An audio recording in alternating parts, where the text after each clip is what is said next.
오늘 성경 말씀은 신약 성경 사도행전 6장입니다. 사도행전 6장 1절부터 7절까지 본문인데 1절부터 3절까지만 제가 봉독하겠습니다.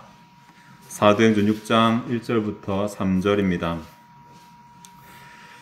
그때에 제자가 더 많아졌는데 헬라파 유대인들이 자기의 과부들이 매일의 구제에 빠짐으로 히브리파 사람을 원망하니 12사도가 모든 제자를 불러 이르되 우리가 하나님의 말씀을 제쳐놓고 접대를 일삼는 것이 마땅치 아니하니 형제들아 너희 가운데서 성령과 지혜가 충만하여 칭찬받는 사람 7을 택하라. 우리가 이 일을 그들에게 맡기고. 아멘.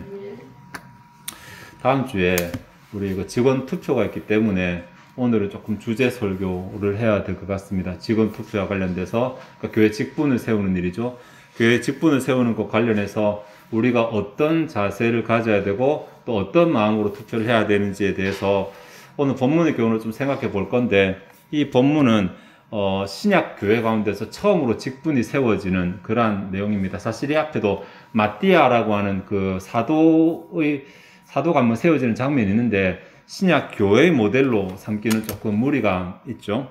신약 교회의 직분을 세우는 첫 번째 장면인데, 구약에는 이제 제사제도가 있었고 성전이 있었고 그래서 제사장이라는 직분이 있었고 레위라는 직분이 있었습니다. 근데 제사장과 레위는 그냥 태어나면서 그 지파에 속한 자들이 자동으로 물려받았기 때문에 따로 선출이라는 제도를 가지지 않았어요. 신약에 와서는 더 이상 성전도 없어지고 제사도 없어졌어요. 교회 중심의 공동체로 바뀌게 됩니다. 그러면서 교회를 섬기는 직분자들이 생겨나야 될 필요가 있었습니다. 그래서 직분을 세우는데 신약 성경 가운데 직분이 몇 가지냐라고 하는 데 대한 답은 교단마다 다릅니다. 결국은 같은 내용인데 일단 기본적으로는 두 가지거든요. 집사와 장로입니다. 그리고 우리 교단은 지금 집사와 장로, 목사 세 개로 이렇게 나누고 있죠. 교단마다 다른 내용은 같습니다. 왜냐하면 원래 집사직이 오늘 본문 가운데 제일 처음 나오고 이 집사 가운데서 다시 나중에 장로가 나오고 장로 가운데서 또 말씀을 가르치는 장로가 나오고 이렇게 세 개로 나눠져서 말씀을 가르치는 장로를 목사라고 그렇게 다르게 부르고, 그리고 치리를 담당하는 행정을 담당하는 장로를 우리가 요즘에 장로라고 부르는 그러한 직위가 됩니다.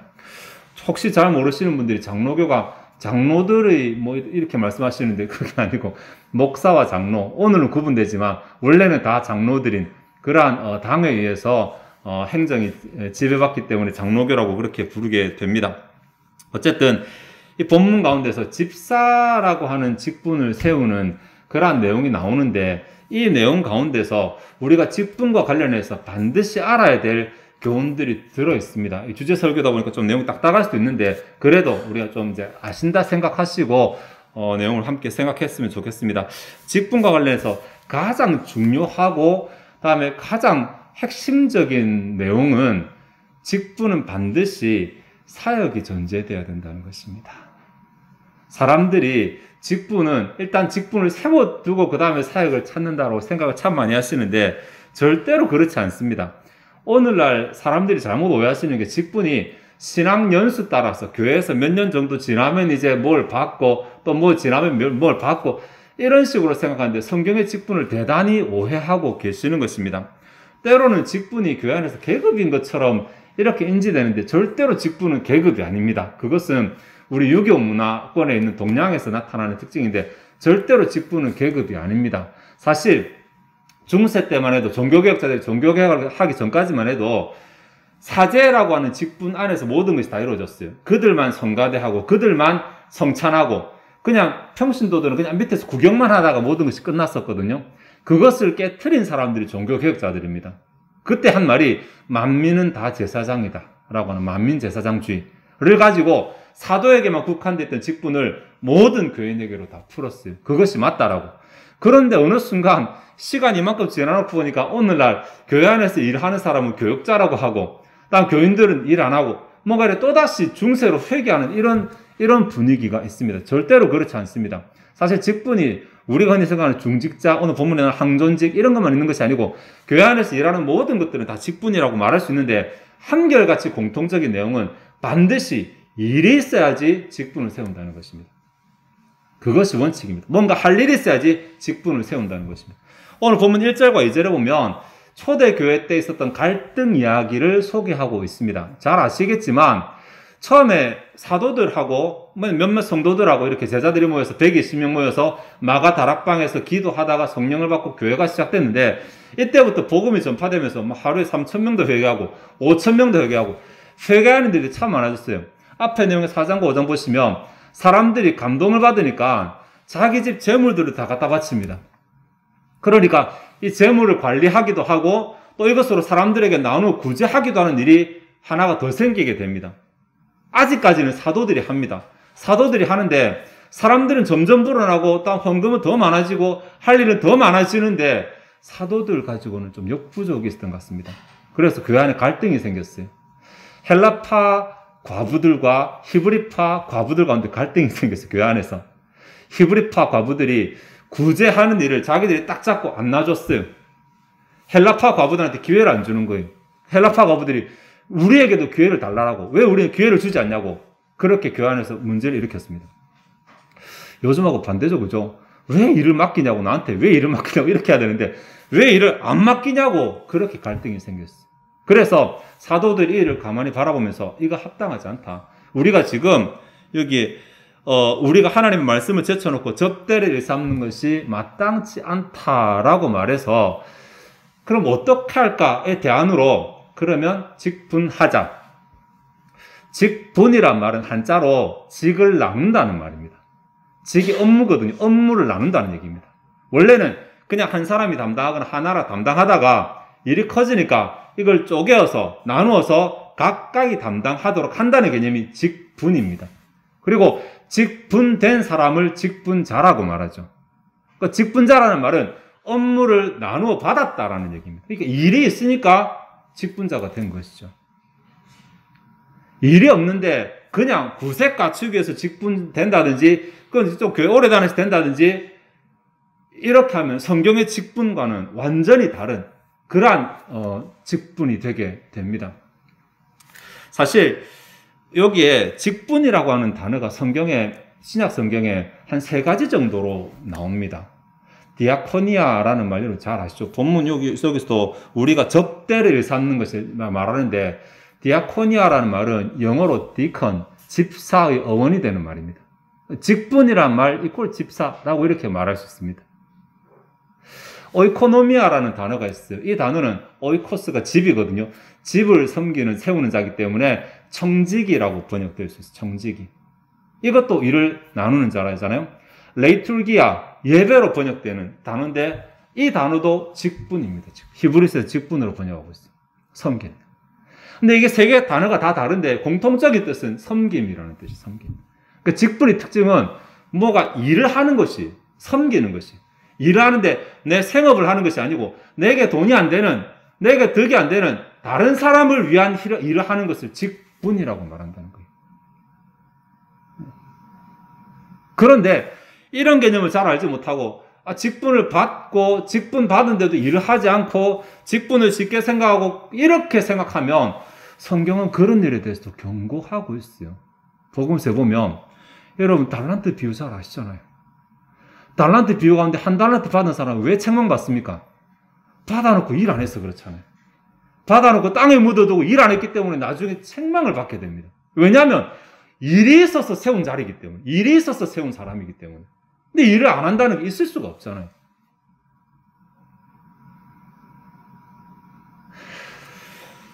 사실 오전에는 제가 일부 때는 했습니다만은 이 장로의 직무, 다음 주 우리 장로를 뽑으니까 장로의 직무에 대해서 여러분 종이 나눠 받으셨는지 모르겠습니다. 예, 헌법이 정하고 있는 장로의 직무가 그렇게 있습니다. 꽤 많습니다. 예, 목사 합력하여 행정과 권징을 관리하고 교육적 상태를 살피고 교인을 신방, 위로, 교훈하고 교인을 권면하고 교인들의 설교들의 신앙생활의 여부를 살피고 언약의 자녀를 양육하고 교인을 위해 기도하고 전도하고 목회에 필요한 재반상을 목사에게 상의하고 돕는 일이다. 헌법에 명시된 장로의 직무입니다. 꽤 많잖아요. 이 꽤 많은 일들을 정리하면 어쨌든 교회 행정을 담당하고 다음에 교인들을 돌아보고 권면하는 일입니다. 이런 일을 해야 되기 때문에 장로라는 직이 분된 것입니다. 원래는 집사가 또 다 했거든요. 그래서 빌립 집사도 다 했잖아요. 세례도 주고 전부 다 했어요. 그러다가 나중에 교회가 더 많아지니까 아니 봉사 역할을 하는 사람하고 관리를 하는 사람하고 또 구분이 돼야 돼서 장로가 직분되었어요. 다음에 사도들이 점점 숫자는 작아지고 교회는 펼쳐져 나가니까 말씀에 대해서 전문적으로 배우고 해석해서 가르쳐줄 사람이 필요해서 장로가 또다시 직분되어서 말씀을 가르치는 장로가 되었어요. 다 일입니다. 일. 일이 없이 서면 안 돼요. 예전에 제 기억에 어떤 분이 저분 교회 오신 지 뭐 얼마 됐는데 호칭이 마땅치 않으니까 빨리 집사 주셔야 되겠다고 이렇게 얘기하시는데, 호칭이 마땅치 않아서 집사를 준다는 것은 그것이 성경에 마땅치가 않습니다. 일이 있으니까 직분이 주어져야 됩니다. 일이 있으니까. 네. 일단 하나님 앞에 직분을 받는다는 것은 내가 원하든 원하지 않든 달란트를 받는다고 생각하셔야 돼요. 달란트를 받았는데 내 생각에 왜 주셨지? 나 하기 싫은데? 라고 생각하고 땅에 묻어두면 딱 달란트 뒤에 나오는 한 달란트 받은 사람과 같은 결말을 맞게 됩니다.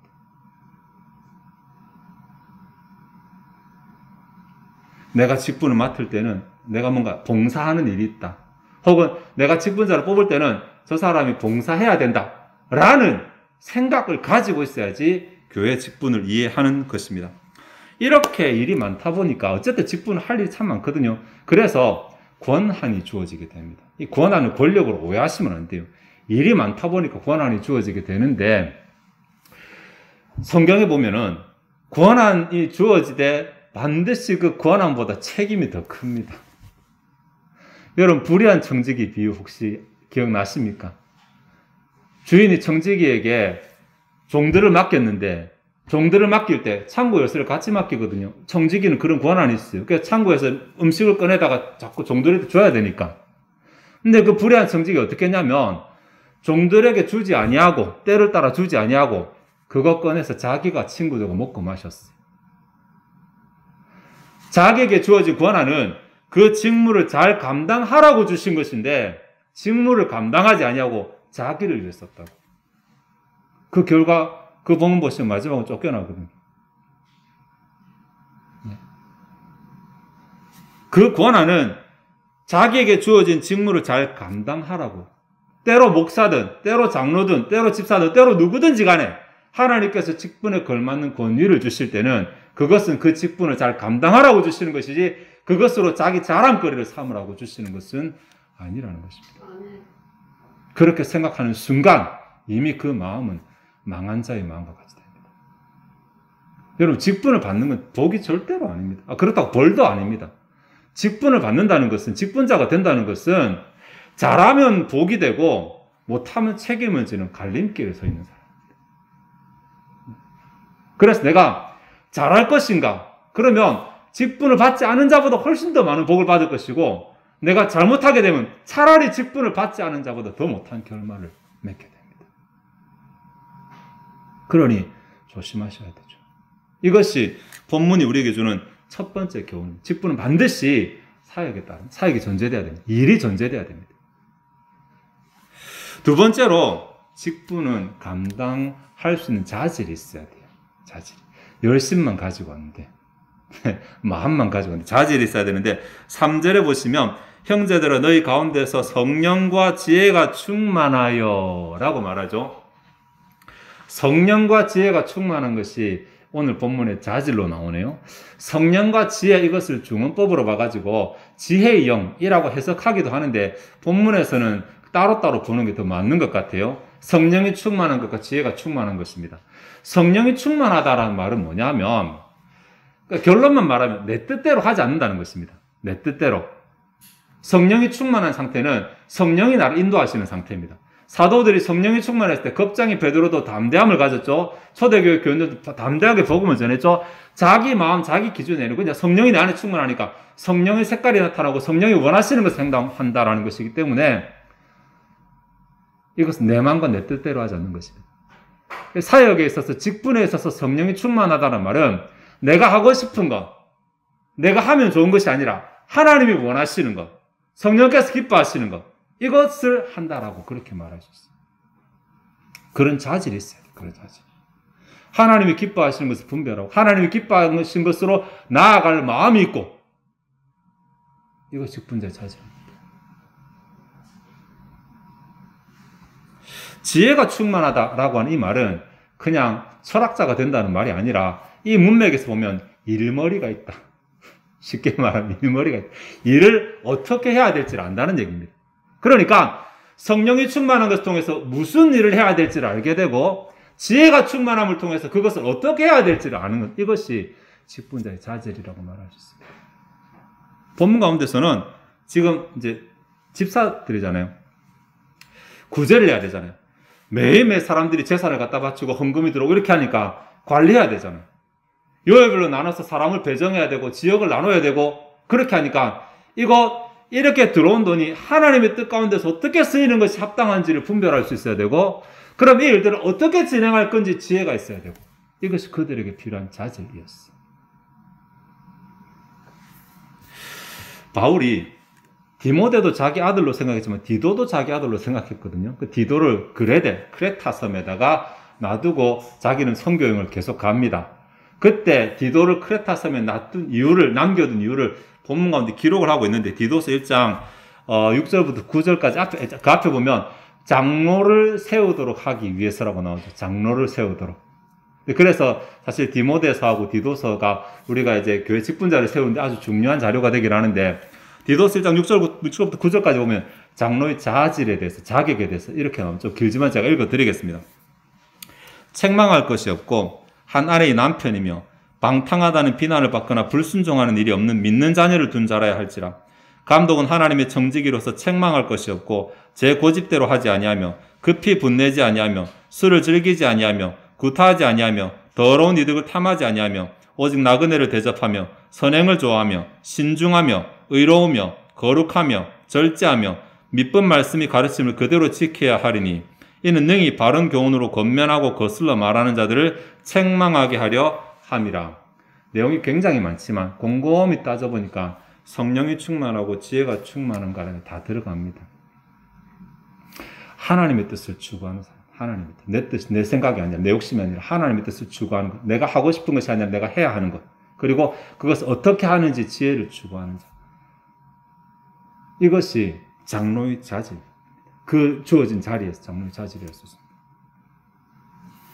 왜 우리 모두가 다 장로가 될 것이 아닌데 왜 하필 오늘 본문 가운데 이런 내용들을 우리에게 말씀하시느냐라고 하면 바로 직분과 관련된 세 번째 교훈 때문입니다. 세 번째, 직분은 교회의 동의가 있어야 됩니다. 3절에 칭찬받는 사람 7을 택하라라는 내용이 나옵니다. 여기에 택하라라는 말에서 보듯이 직분자는 사도가 임명하지 않습니다. 자기 마음대로 임명하지 않고 교회가 선택을 합니다. 교회가. 네. 그렇기 때문에 우리가 아무것도 모르고 선택을 하면 그냥 그날 내 필대로, 그냥 나랑 친한 사람대로, 그냥 나이 많은 사람, 이런 수로 나올 수 있잖아요. 직분은 그렇게 해서 안 된다는 것입니다. 그렇게 하면 오히려 내가 선택하고 내가 스스로 교회를 망치는 그러한 자가 될 수도 있습니다. 내가 알고 있어야 돼요. 알고 있어야 돼요. 여기에 칭찬받는 이라는 이 단어가 참 재밌는 단어인데, 우리 그 증인이라고 말할 수 있는 그 단어의 동사형이 마르투스라고 하는 그 단어의 동사형이에요. 마르틸레오라는 말은 증언하다라는 말이니까 여기 본문대로 한다면 교회에 의해서 증언을 받는 정도 되거든요. 이 말은 뭐냐면 교회가 보증하는, 이 교회가 누구냐면 바로 우리들입니다. 우리가 투표 선택하는 그 순간이 그냥 내가 내 친한 사람이 아니라 저 사람 하나님 앞에 보증합니다. 저 사람 일 잘할 사람입니다. 이런 사람을 뽑아야 된다. 이것 때문에 이때까지 한 거예요. 이때까지네요. 네. 아, 그날 나는 뽑고 나는 지나갈 건데, 나는 뽑고 지나가지만 내가 그날 뽑은 선택 때문에 교회가 앞으로 몇 년 동안이나 잘 될 수도 있고 힘들 수도 있습니다. 그러니 아무 생각 없이 그냥 선출할 것이 아니라 이때까지 말한 바대로 우리에게 일이 있어 사람을 뽑아야 되는데 이 사람이 적합한지 아닌지를 생각해보고 이 사람이 적합하다 생각하는 그 사람을 선출해야 한다는 것입니다. 이것은 교회의 책임입니다. 하나님이 너 장담할 수 있나? 너 보증할 수 있나? 라고 말할 때 최소한 하나님 그래도 이 중에서는 제일 나은 것 같은데요 정도의 말은 할 수 있어야 돼요. 나랑 제일 가까워서 그냥 아유 불쌍해서 해주자 이런 말이 아니라 해줄 만한 이유가 있어서 해야만 합니다. 이렇게 될 때에 7절에 보시면 하나님의 말씀이 점점 왕성하여 예루살렘에 있는 제자의 수가 더 심히 많아지고 허다한 제사장의 무리도 이들에 복종하니라. 원어로 보면 그리고라는 접속사로 시작합니다. 앞에 내용 다음에 그리고 이 내용이 있는 것입니다. 앞에 내용이 바로 집사를 선택하는 장면이거든요. 교회가 이제 사도들이 버거워서 감당하지 못하고 교회가 문제가 생기는데 일을 나누어서 담당자를 세우고 봉사자를 세우고 그 일을 전담하게 만들고 사도들은 말씀과 기도에 전무하고 이렇게 되니까 교회가 더 힘을 내고 더 흥왕했다라는 것입니다. 이 내용이 신약 성경 가운데 교회론을 다루고 있는 에베소서에도 기록이 되어져 있습니다.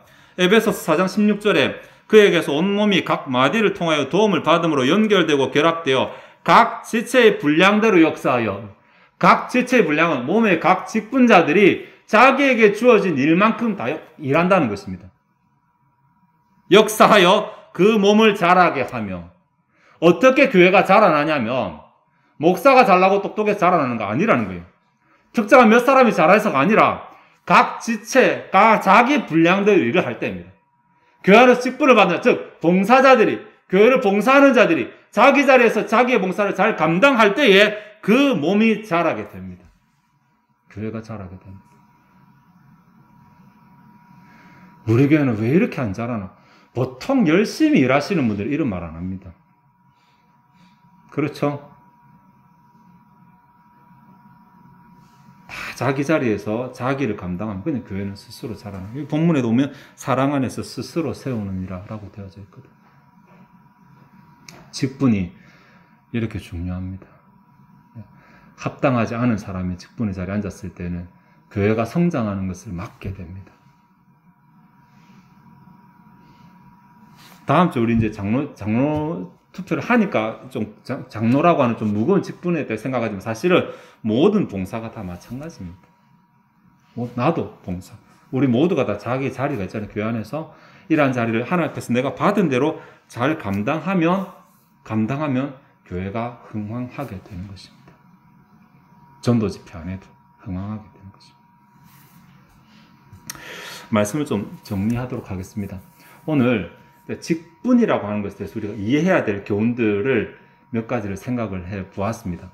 직분이라는 것은 이런저런 이유는 다 필요 없습니다. 오직 한 가지 이유, 교회 안에 일이 있어서 그 일을 전담하라고 세우는 것이 직분이다. 굉장히 중요한 원리입니다. 그리고 직분은 내가 원하거나 네가 원하거나 된 문제가 아니고 자질이 필요합니다. 하나님 앞에서 신앙적인 자질과 그 일을 감당할 수 있는 지혜가 필요합니다. 이 자질을 갖춘 자가 직분을 맡아야지 직분에 문제가 생기지 않게 되겠죠. 그리고 직분은 교회가 보증합니다. 해야 됩니다. 우리의 몫입니다. 이제 다음 주 우리의 몫입니다. 저분이 했을 때 참 잘하겠다. 저분이 했을 때 교회 유익되겠다. 저분이 했을 때 교회가 발전하겠다. 라고 내가 보증을 한다라는 생각하시면서 신중하게 투표하셔야 됩니다. 이렇게 할 때에 하나님께서 그 교회 가운데서 직분을 통해, 즉 일이 나누어짐을 통해서 교회가 쪼개지는 것이 아니고 일이 나누어짐을 통해서 교회가 교회답게 되고 교회가 성장하게 되는 복을 허락하시게 될 것입니다. 다음 주에는 투표 때 여러분 한 주간 동안 잘 기도하시고 생각하셔가지고 교회 필요한 그러한 일꾼을 저 국가의 국회의원 뽑는 것보다 시장 뽑는 것보다 저는 이것이 더 크게 마음 가운데 더 중요하다 생각하니까 여러분 잘 생각하시고 기도하시고 임해 주시면 감사하겠습니다. 기도하시겠습니다. 하나님, 교회 직분자 선거 전에 성경이 직분에 대해서 무엇이라 말하는지 교훈적인 내용들을 생각해 보았습니다. 혹시 우리 마음 가운데 교회 직분을 쉽게 생각하는 마음이 있다면 절대로 그러한 생각하지 말게 하옵소서. 이 자리가 하나님 나라에서 중요한 자리고 하나님께서 중요한 일을 맡기는 자리라는 사실을 알게 하시고 우리의 직분을 좀 두려워하며 또 직분을 기회로 생각하며 우리가 잘 섬겼을 때 주께로부터 받아 누릴 수 있는 복이라는 사실을, 복의 통로라는 사실을 알고 귀히 여기는 마음을 좀 허락하여 주시옵소서. 제자들에게 큰 행사가 있습니다. 하나님 이 일에 관여하셔서 하나님 앞에 합당한 일꾼이 또 세워지게 하시고 그 직을 나누어서 잘 담당하게 하시고 잘 봉사하게 하시며 이로 인해서 교회가 하나님의 은혜가 더 많아지며 또 주의를 더 잘 감당하며 교회가 자라는 그러한 방편이 되는 그러한 계기가 되도록 주님께서 간섭하여 주시옵소서. 하나님 지금 세상이 참 많이 힘듭니다. 그러나 우리는 하나님을 알고 있고 하나님으로부터 도우심을 받을 수 있는 자들이라는 사실을 잊지 말게 하시고 하나님을 붙잡고 하나님 중심으로 살아가는 자들이 되게 도와주옵소서. 이 시간 주 앞에 준비된 예물을 바치고자 합니다. 우리의 마음이 즐거이 하나님 헌신하게 하옵소서. 감사드리며 예수 그리스도 이름으로 기도합나이다. 아멘.